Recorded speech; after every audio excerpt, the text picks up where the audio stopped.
Welcome, Russell. We are almost ready to begin. Good morning, everybody.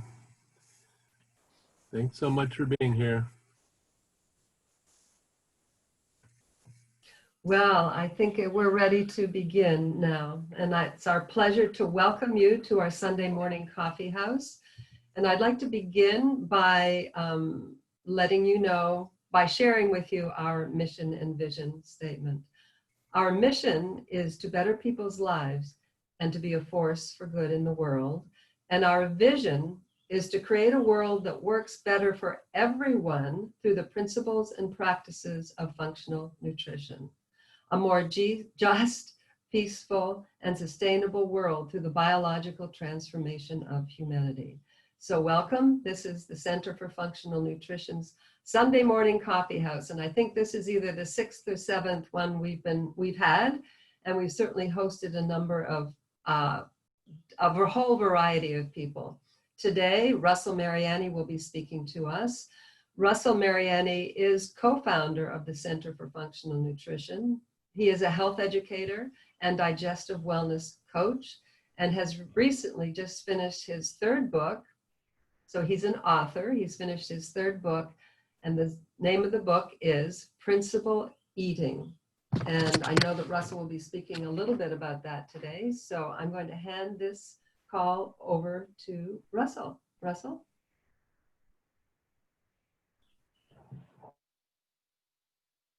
Thank you, Megan. Sorry about that. And just so everyone knows, yes, I am the co-founder of the Center for Functional Nutrition, and the other co-founder is Megan. So there we are. So yes, so what I'd like to do this morning, I'm going to try to keep it to 30 minutes.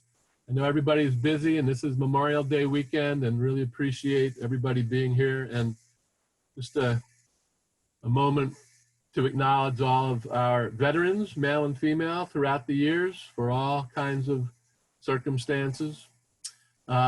So yes, I wanted to share a brief story. I woke up on January 1st of this year with an unexpected nod from the universe. And that unexpected nod was to start work immediately on what would be the 3rd edition of my book, which originally was titled Healing Digestive Illness, originally published in 2006. We did a 2nd edition in 2014. And prior to January 1st, I had no intention of doing a 3rd edition. But the nod from the universe was very strong, and so I couldn't say no. So I literally the next day started work, which became this new book, which I'm going to bring up in just a few minutes and share a few excerpts from that book. And then I'm going to talk about the 7 root cause areas of health, 7 root cause areas of all chronic degenerative conditions, the 7 root cause areas of all digestive system disorders. But I just wanted to say that probably for the first, so I was getting up early every morning to work on the new edition. And basically what I did was remove about 50 pages and added about 50 pages. And I see in our audience today, there's a woman named Rosie Pearson. And Rosie is the copy editor of this new book. So thank you, Rosie, and thanks for being here this morning. She was very helpful in getting the book into its final shape and form and language and syntax and grammar and punctuation and all that great stuff. So probably for the first 2 months, the book was just going to be called Healing Digestive Illness 3rd edition. But our son, Brian, our oldest son, had been working diligently over a period of months and kept coming to our meetings saying, you know, I really think you should change the title, and here are a few suggestions. And well, none of them made sense to me. But then one morning he came out with something called Principle Eating, the no diet way to complete health. And that really seemed to capture what I have been trying to communicate for the last 40 years. So that became the new title. So what I would like to do is bring up this new book and show you the title cover page, share a few excerpts from that book, and then I'm going to talk about the 7 root cause areas. Now, this book will be available in probably a week or 2 through the website. In the meantime, anyone who would like to get a 15-page PDF of the roots of health, the 7 root cause areas, I'll be happy to send that out today, tomorrow, the next day. Just email me, Russell Mariani, at the Center for Functional Nutrition.net, and we'll be happy to do that. So I'm going to share my screen now and bring up the book and just share a few things. And then when I talk about the 7 root cause area, we'll go back to gallery mode here.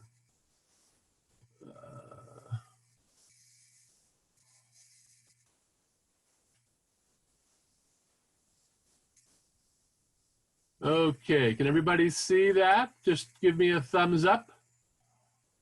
So that is the cover of the new book. It is called Principle Eating, although that's in small print.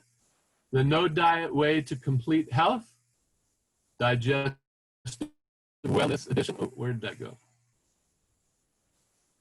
7 Steps to Total Dietary Freedom. So there's the second page. Food is the soil from which the tree of our own life is grown. So this book captures what I have learned over the last 40 years in practice and what I think everybody should know as the most fundamental things to know about their health in general and their nutrition in particular. So I just wanted to share a couple of short excerpts. This book is dedicated to the imminent achievement of one peaceful world through the biological transformation of humanity. The biological transformation of humanity will be achieved through a deeper understanding of and a vigorous commitment to all aspects of what we could call a comprehensive ecological literacy. This literacy would include, but not be limited to, the following things: respect for our ancestors, each other, and all living things, nourishing habits based upon nourishing traditions, and wiser choices about everything based upon common sense. This is new to this edition. I wanted to share this quote that comes from Stephen Covey: the importance of principles. Principles are like lighthouses. They are natural laws that cannot be broken. When we take actions that go against these natural laws, we break ourselves in the process. Life itself is composed of lighthouse principles that govern human growth and happiness. Natural laws that are woven into the fabric of every civilized society throughout history and comprise the roots of every family and institution that has endured and prospered. The fact that we might not see the lighthouse beacon and its desire to guide us into safe harbor does not alter the importance of its existence.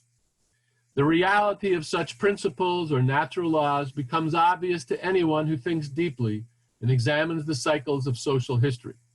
These principles surface time and again, and the degree to which people in a society recognize and live in harmony with them moves them toward either survival and stability, homeostasis, or disintegration and destruction, or dis-ease.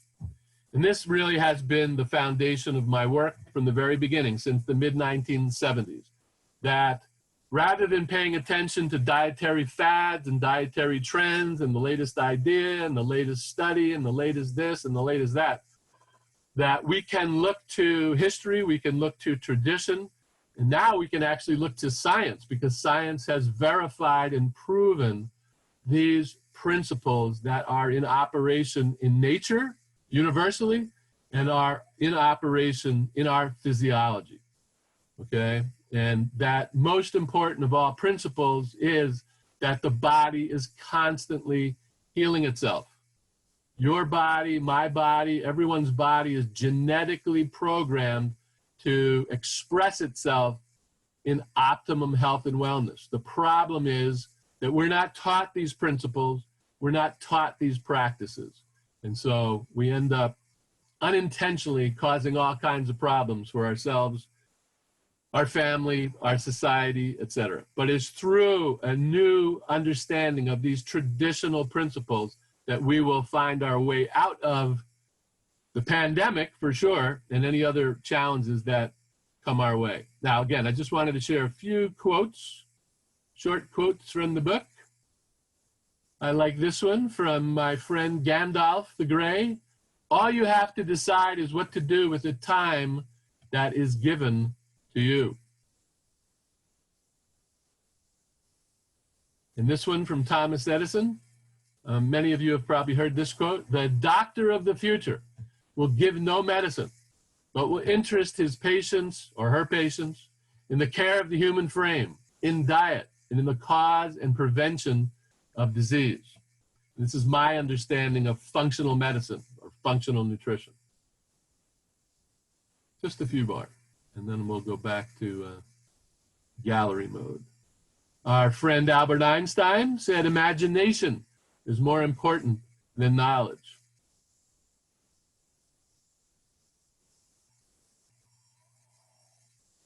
Okay. I know there's just 2 or 3 more, including my friend Dr. B, the medical doctor who discovered the water cure. This is helpful in the time of the pandemic. In spite of everything, humanity is still a noble experiment filled with the promise of goodness and grace. Okay, these are the last few. Sagen Ishishuka is the Japanese name for George Osawa. Those who know the origins of macrobiotics in the West, this is a quote from George Osawa. And this is particularly relevant to the current pandemic. Western allopathic medicine, seeking only to destroy disease-causing microorganisms rather than strengthening the person against them, is based on a total misconception. And basically, my understanding of that is we want to strengthen our body in general all the time, not be doing things to weaken our body. And of course, during the pandemic, we have learned that the people who do best, even if they are infected with the virus, are those people who have a normally functioning immune system. So we don't want to just rely on medicine. When we need medicine in emergencies, fine, that's fine. But we want to be doing things every day to strengthen our body in general and strengthen our immune system in particular. We are what we repeatedly do. Excellence then is not an act, but a habit. Okay. I think this is the last quote. Yes. From my dear friend, Dr. B, a medical doctor who discovered the water cure. We should first exclude the simpler causes for disease emergence in the body, and then, and only then, think of the more complicated causes. Amen to that. All right, so what I'm going to do now, I'm just going to stop the share and bring us back to gallery mode and talk about the 7 root cause areas. So again, the first principle of functional medicine is that the body is constantly healing itself. We recognize this principle in science as homeostasis. The body is constantly working 24 hours a day to restore balance, to maintain balance, to optimize balance. But in order for that to happen, the body requires our cooperation. And that cooperation comes from our understanding that when it comes to what we eat for breakfast, lunch, dinner, and snacks, what we put into our body in terms of supplements, what we put into our body in terms of medicines, whether we're hydrated or not, nothing is neutral. There isn't anything that we do. Our quality of sleep, our exercise, the information we put ourselves in front of, nothing has a neutral impact on our physiology. Everything is either complementary or insulting. Everything is either literally driving our physiology towards homeostasis and towards optimal health, or it's actively insulting, it's actively undermining our body's ability to maintain, regain, or optimize our health. So So then the question is, where do we look for these, to make these changes? Where do we look for the insulting habits or the complementary habits? Over the years, I've identified 7 root cause areas, and the last area was added in 2011. So the other 6 root cause areas have been around for a very long time. So I'm just going to go over them briefly today, and then we'll open it up for Q&A. And typically at the end of our coffee house, we have a little good news share. We've featured different people, musicians, people singing songs or sharing a poem. So today, at the end of our session, I am going to sing one of my favorite health-related songs, and I'll give a little introduction to that before we do it. Okay, so root cause area number 1 is mindfulness. Now, how popular is mindfulness out there in the world of holistic health and alternative healing? Very popular. So mindfulness definitely means our awareness, the awareness that we bring to everything. But in terms of functional medicine and functional nutrition, mindfulness means, am I being proactive? Am I taking complete responsibility for my health? And that means, am I going to check in with myself before I make any decision about a beverage, about a food, about a snack? And will I ask myself that question, is this complimentary or insulting? So that's the simple explanation of mindfulness. But many approaches to health, especially in the area of nutrition, say, just eat these foods and avoid these foods, as if that was the whole picture. But what I have found over the years is that it's not just what we eat that's critical. It's when we eat, how we eat, where we eat, why we eat. So, for example, drinking cold things, very insulting, can cause gas, bloating, and cramping. Eating late at night can cause the same problems, including insomnia. In fact, most sleep disorders are caused by the bad habit, the insulting habit of eating late at night. Everybody knows we're supposed to chew our food, but how many people really pay attention every time they sit down to eat? And on and on and on. So there are many, there are probably 30 or 40 habits that I've identified on either side of the scale of complimentary or insulting. And some of them are absolutely major. You could be eating a good diet and taking really good supplements and even being hydrated, but if you are engaging in one of these insulting habits unintentionally, you could prevent your body from getting better. Okay, so that's root cause area number 1. Root cause area number 2 is proper daily hydration. Again, there isn't anybody on the planet who would say that proper daily hydration is not essential to our health. So there's no disagreement there. And more people are learning that it isn't just some random 8 glasses of water. What if somebody weighs 88 pounds? What if somebody weighs 120 pounds? What if somebody weighs 250 pounds? So the water cure, which was discovered in the early 1990s by Dr. B, Dr. Batman Gelage, which is why we call him Dr. B. It's a difficult name to pronounce. He discovered that the water cure is based on our body weight and activity level. So we should drink half our body weight in ounces of water per day. So I weigh 200 pounds and a little more. And so I drink 100 ounces of water a day. So first thing every morning, I fill up this 32-ounce milk bottle and I sip the water until I finished it. Some mornings it takes half an hour, some mornings it takes a whole hour. But I don't sit down for breakfast until I've had that first quart of water. So when we wake up in the morning, our body has not been resting all night, or our body has been resting in some ways, but it's been very active in other ways, detoxifying our bodies, repairing damaged cells, doing all kinds of things to prepare for the next day of activity. So when we wake up in the morning, our body is the most acidic, the most toxic, and the most dehydrated that it's going to be in the 24-hour cycle.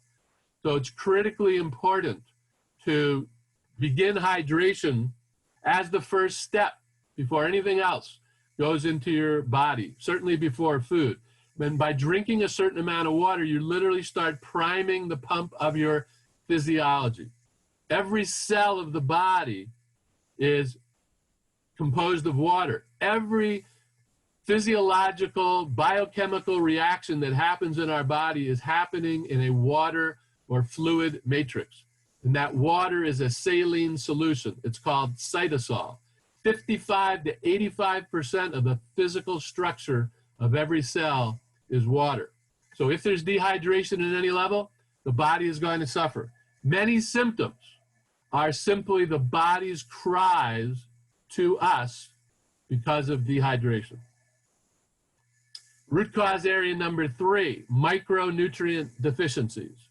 So again, there are two types of nutrients. The ones we can see on our plate, that's root cause area number 4, macronutrient imbalances. The grains, the beans, the vegetables, the green leafy vegetables, the fish, the chicken, whatever it is in this wonderful cornucopia of food, and those are protein, carbohydrate, fat, and fiber. Those are the macronutrients that we can see. The micronutrients are all the things that we can't see: vitamins, minerals, trace minerals, amino acids, essential fatty acids, pigments like chlorophyll, antioxidants like beta-carotene and glutathione, et cetera, et cetera. So the case has definitely been made over the years that we need a multivitamin, multi-mineral type of supplement. So again, for over 30 years, Megan and I have been promoting the use of certain superfoods. Now, fortunately, there are lots of wonderful superfoods that can give us the micronutrients that we need. And so you can contact us anytime for our latest list of the supplements that we use and recommend in our practice. So now, when your digestive system is working properly, you can eat a whole variety of whole foods, and your digestive system will be able to break them down, break the foods down, make the nutrients, the micronutrients, bioavailable, and then your small intestine will absorb those micronutrients, send them all into the bloodstream, to the liver, and from there to all the other parts of your body. That's if your digestive system is working properly. And so in many situations, people need the added assistance of digestive enzymes to help break down the food, and of course, probiotics to help absorb and assimilate those nutrients. So root cause area number 3 is micronutrient deficiencies, and root cause area number 4 is macronutrient imbalances, and typically it is macronutrient excess. And the excess comes in most situations where people are consuming processed foods, too many processed foods, and not enough whole foods, okay? So we'll just leave it at that because it's a kind of long explanation to go into, you know, what foods are the best whole foods and what's the balance between grains and beans and vegetables, et cetera. So root cause area number 5 is intestinal dysbiosis. And this is, in many situations, the limiting factor. People can be doing everything else right or close to correct, but if they have intestinal dysbiosis, they may see very little progress or none at all. And intestinal dysbiosis means that the microbiome of organisms is imbalanced, is out of balance. The scientists estimate that our body, what we normally think of as our body, what we see, and all of our internal organs and our muscles and bone structure, when we think of this, that's 100 trillion cells. And that's a pretty big number. But living inside your digestive system, which starts at the mouth and ends at the rectum and anus, is a 30-foot-long tube down your throat, then your stomach, and then 24 feet of small intestine, followed by 5 to 6 feet of large intestine. If you were to take that 30-foot-long tube and spread it out on the ground, it would cover an entire tennis court. So there's a tremendous amount of surface area. And living inside that ecosystem, living inside that tube of all the different parts of the digestive system is an ecosystem of organisms that number 1,000 times 100 trillion. That's a really big number. And we're supposed to have 80% of those thousands of trillions of organisms to be probiotics, and only 20% or less of what are called dysbiotics: mold, yeast, fungus, bad bacteria, viruses, parasites. There's a whole bunch of nasty pathological organisms that can find their way into our systems. But if we have intestinal symbiosis, if we have the overwhelming majority, 80% of those organisms be probiotic, then they keep the pathological organisms in check, and they do not cause, they will not cause problems. Now, the most important thing to understand, and a lot of people don't know this about probiotics, is they're not just hanging out in the intestine. They're very active. They actually eat our food. They digest our food, and they eliminate waste products. So it is the waste products of the healthy bacteria that regulate the pH throughout the entire digestive system. And when that pH is regulated, no gas, no bloating, no cramping, no abdominal discomfort. The waste products of the probiotics produce the most powerful antibiotics ever discovered. That's a scientific fact. That's not a theory. And so again, if you have healthy probiotics and somebody sneezes on you, or you take in some bad organisms through food poisoning, your own probiotics identify that right away and produce antibiotics to kill it, neutralize it, and then other parts of the probiotic system will remove those bad organisms. So we have an incredible check and balance of our body. This is another reason why 80% of our immune system comes from glands that live in the lining of the small intestine. So again, if our digestive system is healthy, then the rest of our body is going to be healthy. And in particular, our immune system is going to be healthy. Everything is downstream of the microbiome. So, and again, now quickly, I just talked about the probiotics. So you can imagine what happens when you have dysbiosis. If you have an overgrowth of the wrong kind of organisms, then those organisms are eating your food, digesting your food, and eliminating waste. And it is the waste products of the bad organisms, the dysbiotic organisms, that cause gas, bloating, cramping, constipation, loose, urgent, frequent bowel movements, skin disorders, mood disorders, energy disorders, joint problems. Because again, everything is downstream of the microbiome. So when you have dysbiosis, you have inflammation in the intestines. And then you are vulnerable to leaky gut. And then leaky gut means that toxins that are supposed to stay contained in the gut are seeping out into the bloodstream, becoming systemic, and they can come out through your skin, and they can alter all other internal functions. So it's a big piece of the puzzle. I spend most of my time on a daily basis helping people restore intestinal symbiosis. At the same time, we are making changes in all 7 root cause areas. Okay, 2 more to go, and then we'll open it up for Q&A. So root cause area number 6 is oxidative stress. Oxidative stress is the cause of inflammation. And inflammation is at the root of all chronic degenerative conditions. I once heard a functional medical doctor in a lecture say 90% of all adult conditions are chronic and degenerative in nature, as opposed to acute infections. So only 10% of hospital visits are acute infections. 90% are these chronic, debilitating, degenerative type conditions. And then he said 100% of all chronic degenerative conditions are caused by oxidative stress. So oxidative stress is happening at the level of molecules around cells and inside cells.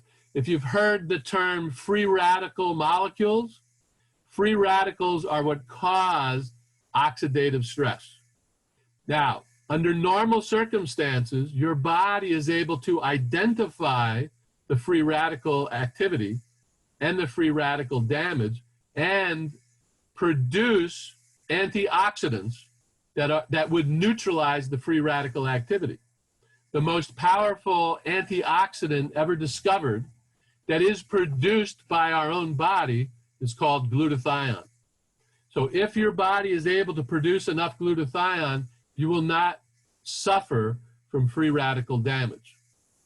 And so how do you make sure that you are producing enough glutathione? You make sure you're not doing anything insulting in the 7 root cause areas, and you make sure you're doing only things that are complementary in all 7 root cause areas. So the top inflammatory agents are things like alcohol, no surprise there, caffeine, no surprise there, sugar, no surprise there, and processed foods, and of course chemicals, herbicides, pesticides. These are all sources of free radical activity / oxidative stress. Root cause area number 7 is my current favorite. It's called free radicals. It's called redox signaling molecules. Now, redox signaling molecules were discovered for the very first time in 1997. In 1998, the 3 scientists who made that discovery won the Nobel Prize for Medicine and Physiology. Since 1998, laboratories around the world have been trying to biosynthesize these little molecules, knowing how essential they are in our body's ability to detect damage at the cellular level and repair that damage, literally activate the genetic codes that will then repair the damage. It doesn't matter what type of cell, it doesn't matter what organ it is, it doesn't matter what system it is. Redox signaling molecules signal. They are signaling molecules. They are messenger molecules. They are communication molecules that are the most foundational aspect of our physiology. Our body is producing redox signaling molecules every second of every day, 24 hours a day. But as we age, and due to all the other factors that cause the body to degenerate prematurely, to break down prematurely, environmental stress, poor diet, all the negative stress factors, our body begins to produce less than normal amounts of these redox signaling molecules. They're literally manufactured out of the mitochondria inside of our cells. The average cell has 15 to 25 mitochondria. Heart cells have over 5,000 mitochondria. Okay, so in 2008, 2009, a team of scientists led by Dr. Gary Samuelson figured out how to create these highly reactive molecules, redox signaling molecules, and stabilize them, making it possible to have a supplement form. And there's only one company that's figured out how to do that so far in the whole world, and that is a redox-based cell signaling supplement, which I found out about, Megan and I found out about in the summer of 2011, and we immediately incorporated it into our recommendations to others and been using it every day since. It is the most efficient way to address oxidative stress. It is the most efficient way alongside these other things, but I have really seen many people improve just by getting better hydrated and restoring what's called the redox potential of their body, of their cell structures. Okay, I think I went a little long. I apologize for that. But that's the end of my little explanation of the 7 root cause areas. And so if anybody has any questions, the easiest way to do this is to just raise your hand, and then I'll call on you. And so there's Carol Montgomery. You can go first. Now, Carol, do you know how to unmute yourself? I'm unmuted. Okay, great. Go ahead, please. Hello, nice to see you. It's nice to see you too. I have been watching you for 25 years, I guess, Celtec days. Does the body need the bad organisms? I've heard something about H. pylori, and people without H. pylori apparently don't do well. Anyway. Yes, that's a very good question, Carol. And so it's true that H. pylori serves a function in the whole mix of our microbiome. And so people who don't have any tend to develop certain other type of symptoms. People who have too much H. pylori develop other symptoms. So like everything else in life, it is about the right balance of microorganisms. So yes, H. pylori is simply part. We can have E. coli. I mean, most people think immediately E. coli, oh my God, if you have E. coli, you're going to be deathly ill. Well, the healthiest microbiome on the planet has E. coli in it. It is always a matter of balance. So there are at least 400 different strains of probiotics. An article I read recently said something like 2,000 strains. These are probiotics. And all those probiotics, when you have 80% probiotics, they will keep the other organisms behaving correctly and not causing any problems.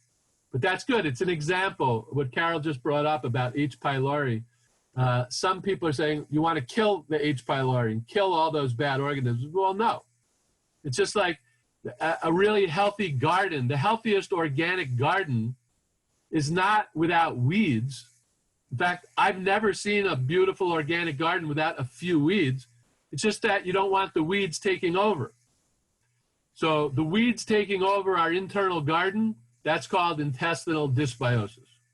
But when you have 80% 20 balance, that's called intestinal symbiosis. And you can be perfectly healthy with all kinds of small amounts of what in large amounts would cause all kinds of illness, but in small amounts don't cause any problems at all. Thank you for that question, Carol. Hi, Mary. Mary Harris. Ruth Ann, did you have a question? Yes, I've never heard of H. pylori. What is it? It's a bacteria that's part of the microbiome. It's part of the complex of organisms that live in our digestive system. Thanks for that question. Anyone else with a question? Remember, I'm going to sing a song at the end of our session today. Okay, now, Megan, can you see if anybody has a question through the chat? Yeah, there are no questions, Russell. Okay, very good. Well, I'm sure everyone has Memorial Day activities to get to and social distancing picnics. That's always interesting to do.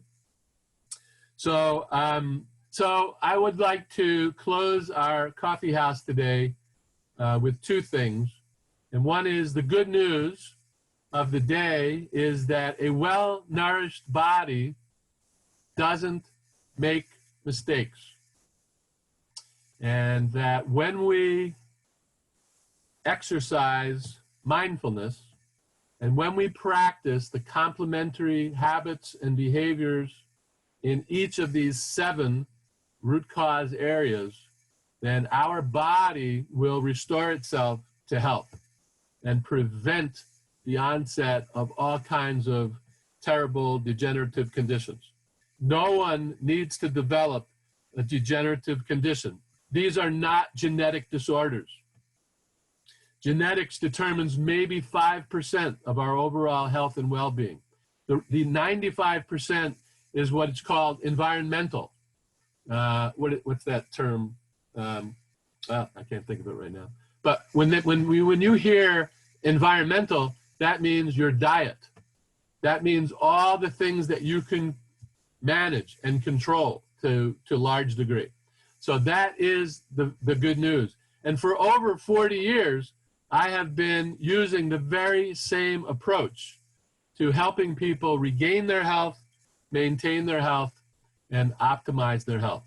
So look forward to an email from us, the Center for Functional Nutrition, announcing the availability of this new book, and then you'll get great detail on each of these 7 root cause areas and how to restore your health, maintain your health, and optimize your health.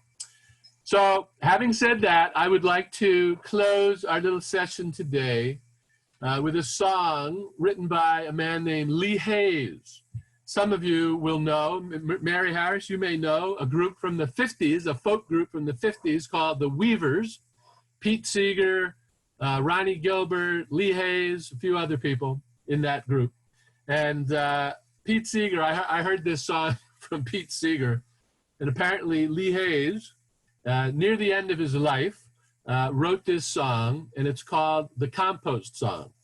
And in the mid-90s, Carol, you might remember this, I visited 125 cities in the US and Canada doing my Building Bridges to Better Health seminar, a couple hours on a Friday night, 6 to 8 hours on Saturday.